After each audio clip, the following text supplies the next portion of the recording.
Here's a question. What if you were to suddenly transport into another world? Usually, you'd be happy to have a second shot in life. So with that being said, live streaming in another world on Twitch is not recommended for starters. You'll see soon why. In the night, the main protagonist is sleeping soundly like a baby, but then the door suddenly opens. A portal is created next to him and all the windows are slide open. A ninja girl is observing him from the ceiling. Meanwhile, another girl approaches the main character in a more daring manner. This is why you shouldn't do live streaming in another world, because if you look behind him, every single one of them is his fans, and more importantly, all of them are Yanderes. One of them is his classmates, the other a saintess, and lastly, the Demon Lord? To understand how did all of this happen, let's go back in time and witness the start of his career.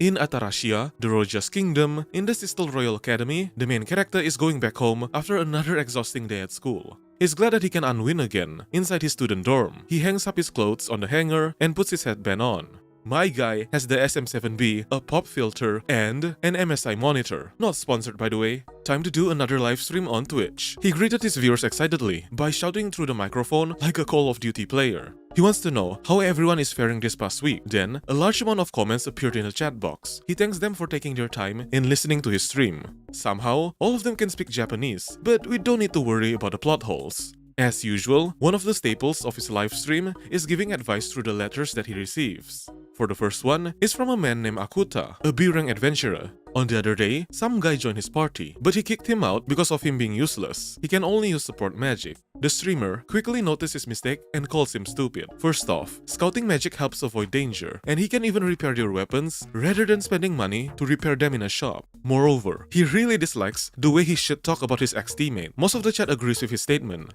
On the other side of the call, Akuta realizes that he made a terrible mistake. The streamer says that he doesn't care about your status, because if he can't make a rational judgment, he should just resign being an adventurer rather than waiting till everyone is already dead. He told him to get on his knees and beg for him to come back. Currently, there are 10,000 people who are listening to the stream. After that, he drinks a glass of water and hopes that he doesn't die early. On to the next letter, it comes from the son of an upper-class family, and he's engaged. However, he fell in love with a girl in his school. The streamer immediately puts down his glass and tells him to go die, and it's better if she just married the streamer instead. The people who are listening to the stream are from a normal family. The king of the empire also tune in on his stream. Not only that, even the demons from the demon world likes listening to him. The streamer wants to assert that he's really lucky for already being engaged because he wants a girlfriend too. And with that, the stream has officially ended. Another day, another victory royale. As he puts his headband off, he wonders if all streamers in his previous life felt this sense of joy. To give some context, the streamer's real name is Kanata, a transfer student.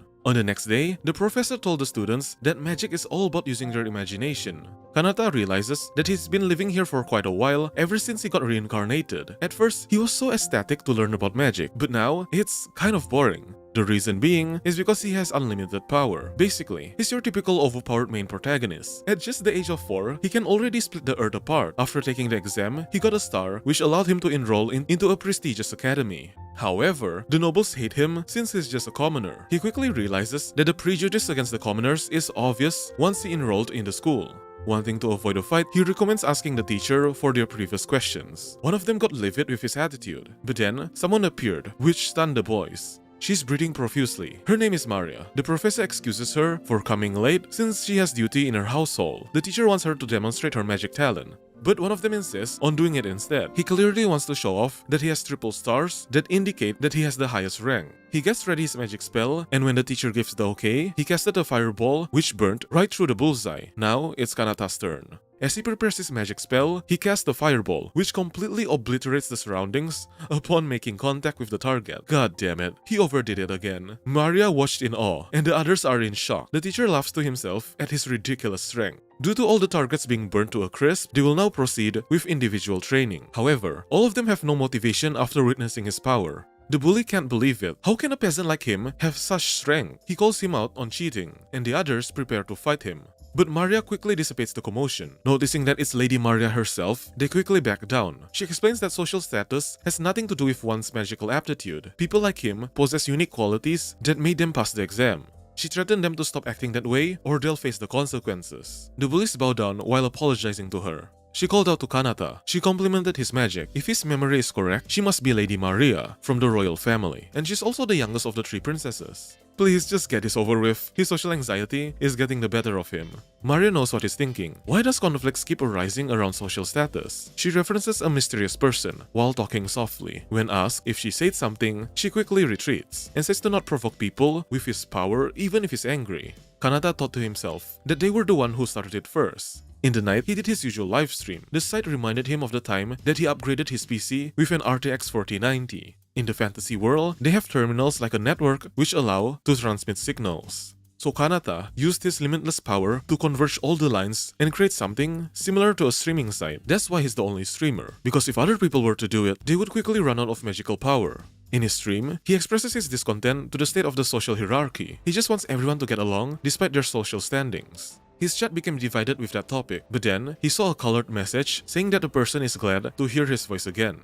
This indicates that someone donated to him. The person who sent the message is from an anonymous princess. With that, 10 gold coins have been transferred. Kanata thanked her for her generosity and kind words. Wait a minute, didn't she also give him money the other day? He becomes worried. Surely she didn't steal money from her parents or anything like that. She reassures him that it's her own money. She has a proposal to become his lover. Kanata knows that this parasocial relationship isn't good, and plus, it might be a guy who's acting like a girl, but knowing that it's his loyal fan, he just says that it could be a possibility. The person who sent him the money is Lady Maria. She hears him responding to her message, which caused her body to tense up emotionally. She swivels on the bed, not knowing what to do with her pent-up love. She puts the phone down. Maria thinks it's strange that the streamer appeared out of nowhere. She sees him as a god who saved a lot of people through his kind words or through his guidance. She admires his ability to take on any criticism and not having a filter in saying his honest thoughts. She pulled the device closer to her ear. Doing this makes it seem like he's talking directly into her brain, as if every inch of her body has been marked by him.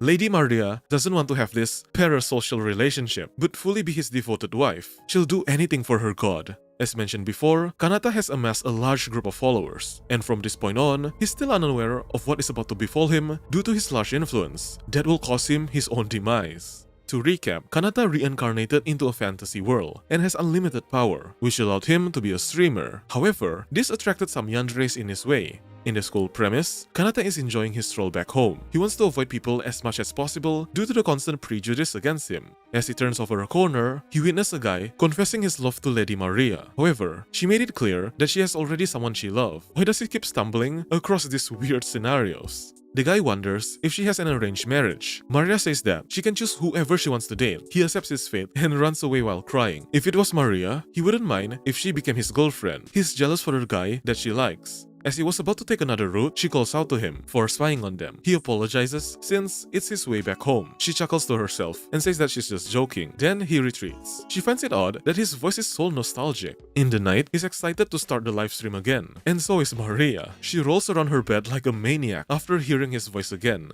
She donated a lot of money. The streamer says that he's happy about the donation but advises her to think about her well-being first. Maria has a smug face since she became the breadwinner. She quickly pays attention when he's about to start. The letter stated the fact that demons as a race should be wiped out. However, Kanata figures that it would be nice if they can live together in harmony. To be honest, he hasn't met any demons, but he's sure that they want to live in peace if given the chance. The listeners are in shock, since what he's saying is a very sensitive issue. Hearing him say this brings up an old memory. When she was dropped off to a building, a cold sweat runs down her spine. She witnessed the unethical practices of slave traders. She can't believe that slavery is still a thing. Her butler wants to change location to lighten her mood. She asks if there's anything that they can do about it. However, it's difficult due to the corrupt government who also dabbles in the slave market. He doesn't know what they can do, but recommends her to hear Kanata's stream as a way to strengthen her mind. When she sees the symbol, she instantly knows it's the up-and-coming famous streamer. She thought to herself that maybe listening to him isn't such a bad idea. Can this guy really solve her problems? When she conveyed her message that slavery still exists, the streamer became enraged. He recommends her to do something about it since she's from the royal family. He's looking forward to what she'll do next. After that, she stood up and demanded her butler to take her to her father. With that, slavery is a thing of the past now. This is why she sees him highly, and she'll keep following his advice from that point on.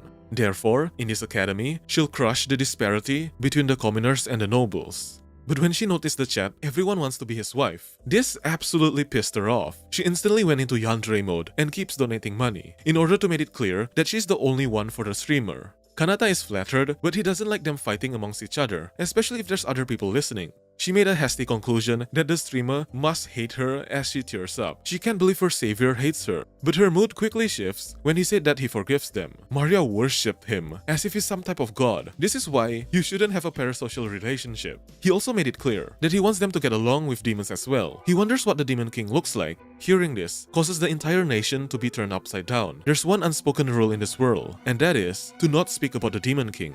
As he was mumbling to himself, he suddenly received a message from a mysterious person, saying that the person is looking forward to meeting him. Kanata is still unaware that he had touched the taboo of this world. Just a while ago, in the Demon Continent, the Demon King sends the hero's party off and says to challenge her again when they're stronger. She says that humans as a species are inferior to demons. Despite her attitude, she's exhausted of fighting them for centuries on end. Is this the only way for them to live? One of the loyal fans of the streamer is the Demon Lord herself? The others look in awe at her presence. She thought to herself that her thinking earlier is pointless since this is the norm that has been established since a long time ago. Then, someone brought her attention to a device that the humans have left. What is that thing? Her assistant says that the trend nowadays is to listen to the streamer. However, their location doesn't have a signal. Knowing that it might be useful to gather information, she ordered her servant to create a signal so she can also listen in. Inside the office, she thinks that it might be worth killing time for the moment. Her servant makes her way out. The Demon Lord wonders if this is a good idea. Then, for the next couple of days, listening to the streamer became her routine. She has a habit of responding to his questions, despite knowing that he can't hear her. Before going to sleep, she listens to him. When fighting the heroes, she listens to him. When having breakfast, she listens to him. One question came across her mind. How is he that powerful to spread his magic throughout the entire world? In other words, he has more mana than her. She finds him to be really interesting. Suddenly, the streamer says his mind on why do the demons and humans keep fighting each other. It's better if they just coexist peacefully. She drops her cup. Wait a minute, he also thinks the same way as her? Kanata says that it's more important to have a peaceful meeting rather than fighting like animals. Then, he wonders what he will have for dinner. From that point on, the parasocial relationship keeps getting worse. Currently, in the present day, she frequently donates him money from time to time. The Demon Lord, unfortunately, awakened her inner Yandere. As she was living in the moment, she noticed that someone else donated him. Her servant wonders if she's okay when she started to get angry. Then, Kanata wonders what the Demon Lord will look like. He really wants to see them in person. Wait, he wants to meet her? She quickly typed on her keyboard to convey that she'll try to meet him. The streamer doesn't believe that the Demon Lord is actually in the chat. With this, she quickly made preparations. In the sauna, she thinks about the streamer. While taking a shower, she really wants to meet him in person. She knows that she can easily rule over other people. But she doesn't mind if the streamer ruled her body. She dips in the sauna to lighten her mood. When her servant enters, she worries for her health as the Demon Lord gets a nosebleed from thinking all the dirty things he will do to her. She really wants to meet him. How can she meet him in person? What must she do to deserve his attention? She can't stop thinking about hugging him in person. She knows that he belongs to the human realm. She'll give everything she has as a Demon Lord, and she opens a portal to another realm. She really wants that he would grant her everything that she wished. The portal opens up behind the king of the human empire. He looks in shock as the Demon King has finally made her appearance in such a long time. In the school dorm, Kanata wakes up to noise from outside. The others are worried when they saw the news. The Demon King herself requested a ceasefire in the hopes of repairing the relationship. The people made the conclusion that because of the famous streamer, the Demon Lord herself has made up her mind to live in peace with the humans. It becomes apparent that his words can change the entire world. With this, one more Yandere is added into the list. Kanata is busy upgrading his PC. He decides to go find something to eat outside. He walks through the crowd with a loaf of bread in his hand. He can't wait to eat it. But his enjoyment soon came to an end when he encountered an argument happening right in front of him. The others gossip that it's the infamous scammer who purposefully caused trouble in order to get compensation. Kanata wonders why there isn't any soldiers around. If possible, he doesn't want to make a scene. However, he would feel guilty if he doesn't do anything about it. Kanata calls out to him. He says to let her go, since it's just a minor disturbance and she doesn't have malicious intent. The man confronts him. He lightens up his arm to get rough. He grabs onto his arm, which caused him to feel immense pain. Despite his skinny figure, this made him retreat. At least now, the situation is resolved. He wonders if she's okay. When she took off her hood, she says that his voice sounded very familiar. Kanata thought to herself that she might be his listener. He can use that to his advantage, but maybe it's just a misunderstanding. Then, he advises her to go home before she gets into trouble again. She says that she could have handled the situation just now, but she might have given him a lethal injury. He quickly figures out that she's one of those people who hide their strength just like him. She thanks Kanata for what he did earlier. He says to not mention it since helping a beautiful girl like her makes his day. She blushes while saying that there's many people who are much prettier than her. This doesn't make sense to him. The standard of beauty would be way too high if that was really the case. She then noticed a bandage on his hand. He explains that he got bruised while cleaning his house, but it will heal soon. She advises him to be careful next time, and she pats her on the head. Finally, someone who sees him as a human being. He retreats his hand back when he pats her head instinctively, but she doesn't mind. She wonders if he thought that she's younger than him. She's actually turning 17 this year. He apologizes since they're actually the same age. She says to not think about it too much, since her body has been growing up rapidly. This made his entire face red. Girls these days are terrifying. Then they both part ways. Kanata noticed that she has a cross on her neck. Is she a sister in training or something? He doesn't really care. In the night, she returned back to the chapel. One of the sisters welcomed her back, but she heard that she got into trouble and advises her to be more careful next time, since she's the saintess. It's been a pain to look after her because she's the key in negotiations between countries. The saintess says to not blame the other humans because all of them will eventually sin. She's honored to hear the words directly from her. She says that she met a good gentleman who saved her from the predicament. Hearing his voice makes her really think if he's the one that she knows. After noticing that no one is looking at her, the atmosphere quickly became dark when she pulls out her device to listen onto the streamer. Upon hearing his voice, the saintess quickly became a lunatic as she waves the chair around, excited to hear his voice again after a long day. Unfortunately, even the saintess herself is also a yandere. Among all the reasons of why she loves him, his voice is the main reason. Outside the chapel, the sister thinks highly of the saintess. However, inside, she screams like there is no tomorrow. She begins to undress and says to herself that every day she purified her body so that she can offer her body at any moment in time. His voice alone caused her lower abdomen to scream. Okay, what the fuck? She's breathing profusely. She's gonna get pregnant if she keeps hearing his voice. The streamer wants to get your attention to something that happened to him. He showed his new camera, which displayed his hands. The saintess is puzzled. This can't be. No way that the guy she met in the evening was him. There's just no way. It really is him. This revelation made her mind break. Inside the room, Kanata says that he built a magic item that allows to display visual information. Looks like the new upgrade is worth it after all. His bruise hasn't healed yet, so he has to keep the bandage on. On second thought, maybe he should have wore gloves to keep his identity from leaking out, but there's no way that they can just know by his hands alone. Lady Maria can't believe that he got injured. Who dared to injure him like that? The Demon Lord quickly grabbed a first aid kit and is preparing a portal to the human realm. The people in chat are worried for his health.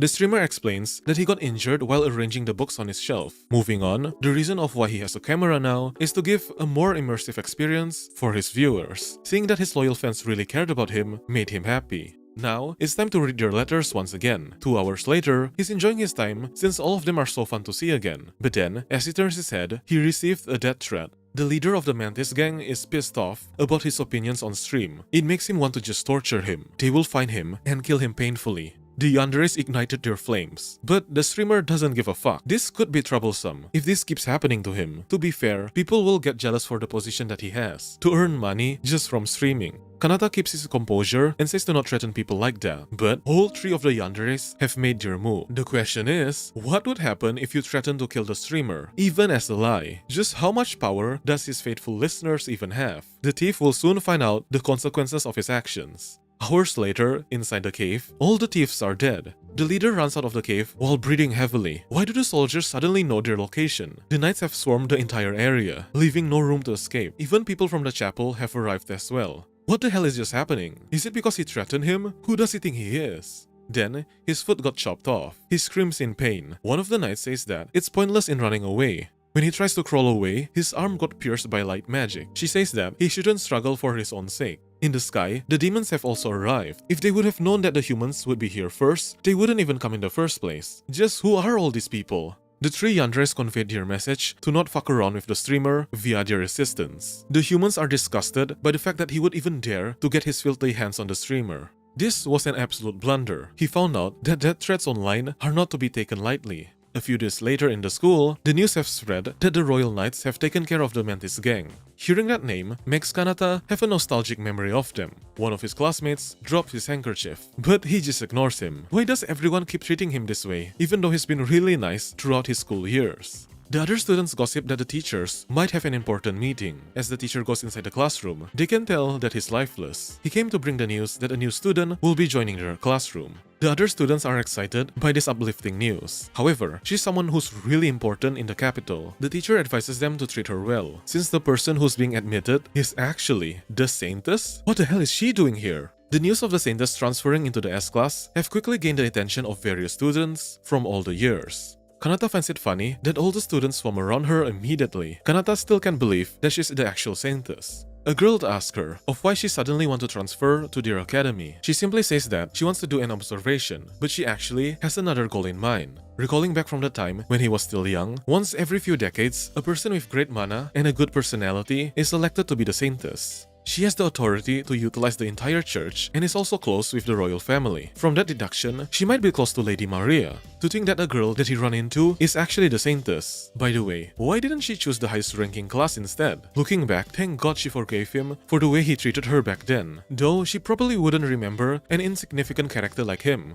Then, one of the boys walked up to her and introduces himself from the SSS class. After having some small talk, he wants to have the honor of showing her around the school premise. She's glad for his kind gesture, but she refuses. Furthermore, could he not call her by her first name without her permission first? He instantly apologized, while the commoners giggle. When he left the class, Kanata wants to think the next topic that he will talk about in his stream. In the courtyard, the Saintess casted water magic that sliced through the target like butter. As expected of the Saintess, her skill and level in magic might be slightly higher when compared to Lady Maria. But why did she pick the S class instead? Kanata finds it suffocating that they keep gossiping about her, wanting to take advantage of her due to her social standings. Then, the teacher calls out Kanata's name. When he heads towards her direction, she whispered in his ear to do his best. Wait, she still remembers him from before? Did she notice? What's more important is she told him to do his best. Hence, he doesn't have to hold back now. However, he won't overdo it like last time. When he casted his water magic, it didn't pierce through the target. The nobles still have the same prejudice as before. How boring. Kanata is used to this, so it doesn't really bother him anymore. Then, the Saintess wanted to know who said that Kanata is a filthy peasant. She heard about the prejudice from Lady Maria, and she thought it was just a joke. But to think that such disgusting nobles actually exist in the academy, she explains that the magic that Kanata casted was elegant and precise, unlike hers. The commotion caught the teacher's attention. The others are sorry that they committed such an atrocious sin.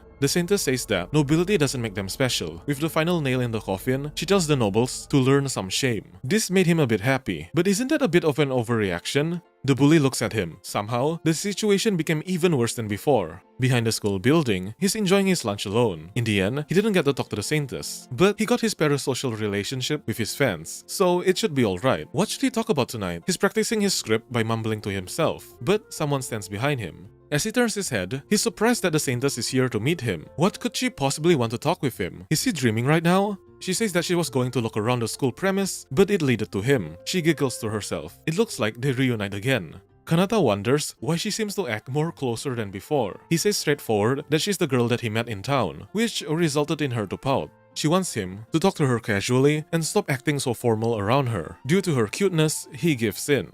Thinking carefully, being seen alone with her might make more enemies than he initially intended. Looking at his surroundings, he's thankful that there's no one around.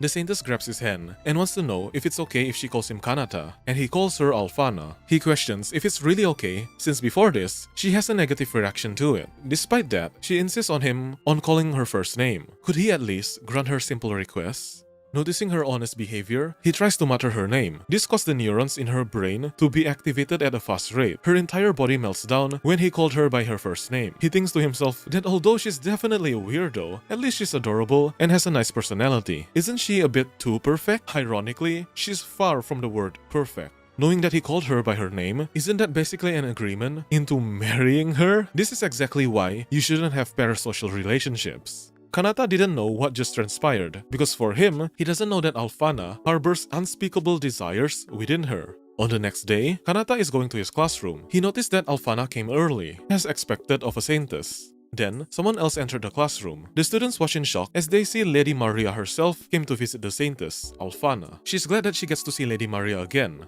Both of them together really do heal their eyesights. She enrolled in the school to discover what a student is like, and she also has an ulterior motive, but she doesn't want to speak about it. Both genders agree that they're divine beings who are a blessing into this world. Kanata figures that they would be used to getting this much attention so they can isolate themselves without really being affected by their surroundings. He feels like their interactions with the students isn't genuine. Remembering back the time when he interacted with them, do they really mean their expressions? Or is it all just in his imagination? He might be overthinking too much. He should know his place as a commoner. He's jealous that everyone likes them. Compared to them, he's really lonely. Alright, that's it. Time to do the first step in having a friend. However, the guy doesn't hold back in saying his honest thoughts. Why does everyone in this school hate him? When Maria overhears him saying something, she noticed that the voice sounded familiar. Alfana asks if something is wrong, but she shrugs it off.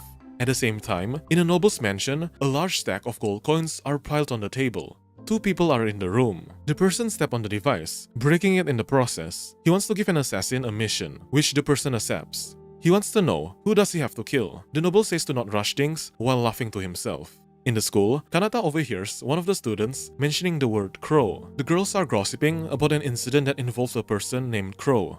They're scared if they'll end up being targets of elimination. However, they didn't do anything to piss anyone off, so there's a good chance that nothing bad will happen to them. As Kanata raises his head, he knows that crows refer to assassins in this world. From his live streams, the name Crow has been mentioned in his chat for quite some time, but he didn't think that such an evil organization would actually exist. But it got nothing to do with him, so he better just sleep. On the other side, the noble can't believe the Crow would actually show up here. He wants to cut to the chase and tell him his target. This angered the noble. But the Crow quickly moved to the back. How did he get there so fast? This is the Crow's final warning. The noble gave in and says that the target of elimination is the streamer, since he can influence people's lives. Thanks to him, his slavery business is now gone. The Crow understands. As long as the streamer is dead, he doesn't care how long it will take. He'll give his payment first. But the Crow doesn't want it, proving that he's confident in his skill. But actually, the Crow doesn't want to take his request, which surprised the noble. The Crow quickly finished him off. Since the client has died, the job cannot be done. As he made his escape, one of the maids came to see her master, but she's shocked to find him lying dead. In the night, the Crow swiftly glides through the air and landing on a tall building. He's feeling a bit tired. When he removes his clothing, it turns out that the Crow is actually a girl. She can't believe that someone would actually request an assassination on her god. And with that, another Yandere is added onto the list.